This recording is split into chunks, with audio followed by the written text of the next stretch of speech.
Hello Calculus, let's talk about 9.7 homework examples. I wanted to do one Taylor and Maclaurin series, but also I wanted to do the remainder. 6 and 8 are remainder questions. They're kind of strange and I want to make sure that they're done.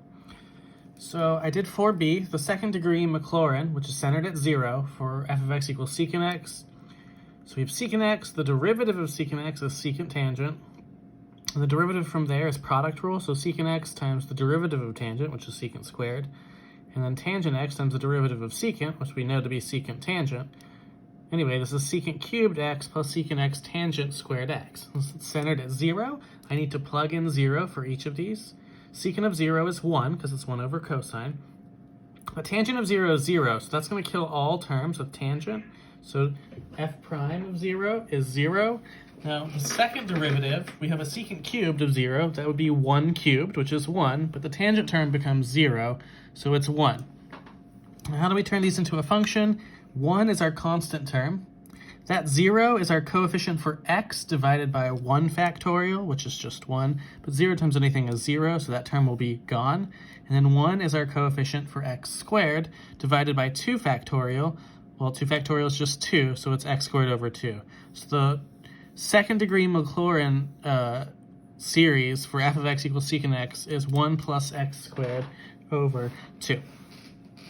Now let's talk about the remainder.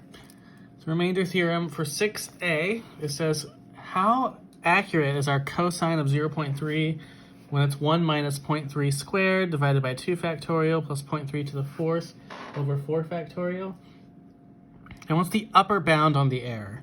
Now the function for error is the absolute value of the next derivative, plugged in a value between 0 and 0.3 because it's a Maclaurin series, over 5 factorial because it's the next term after 4, times 0.3 minus our center, 0, to the 5th. Now, generally speaking, the 5th derivative of cosine is negative sign because it goes through the whole pattern for the first 4 and it's the next one after that. 5 factorial is 120. 0.3 minus 0 is just 0.3, so to the 5th. Now, we know z has to be between 0 and 0.3, which means the sine of z is between the sine of 0 and the sine of 0.3. Well, if we're looking for the upper bound, we want the largest possible value that it can be, which is going to be where the sine of 0.3 is, because the sine of 0 is 0, and sine is an increasing function between 0 and 0.3. So generally speaking, it's 0.2955 is the biggest that can be. But I don't mind if you just use 1 because you know the sine of 1 is never, or sine is never going to be bigger than 1. So either of these is okay with me. So generally speaking, the remainder is less than or equal to 0.2955 over 120 times 0.3 to the 5th from up here, just the formula for remainder, which is ridiculously accurate. 0.0000598. If this were a 1 right here, it's tenths, hundredths, thousandths, 10,000ths. So it's less than 1/100,000th off as far as approximation goes. Even if you use 1 instead of 0.29955, it's still ridiculously accurate. Now, how is 6 different than 8? 8 is asking you for what values of x you can plug in. So basically how far away from the center you can get while still being accurate to close within 1,000th, which is what 0.001 is.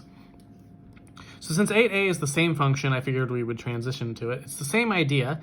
It's still that sine of x, because the upper bound is always going to be the one you want to plug into for sine in this case, divided by n plus 1 factorial times x to the n plus 1. Now, we know since it's the same function from up here, this is a 4th degree, so our n is 4, so n plus 1 is 5. 5 factorial here. This power will be 5 as well. I'll get there in just a second. So it'll be sine x over 5 factorial times x to the 5th is less than or equal to 1,000th. Now 5 factorial is 120, which then allows us to multiply the 120 to the other side. So it's 120 over 1,000, which reduces to 6 over 50, or 0.12. Now, since n plus 1 is our exponent, again, that's still 5. So it says x to the 5th is less than or equal to 0.12. So you take the 5th root of 0.12 and you get about 0.65. What that means is I can use my Maclaurin series for 0 as far as 0.65 radians away, which is pretty far away. 0.65 radians is getting close to pi over 4, and still be within 1,000th using this formula, just the fourth degree, which is pretty impressive. So this is an explanation of how you could do these problems. I know the remainders are pretty difficult, but we'll do 9, 8, and 9, 9 as well.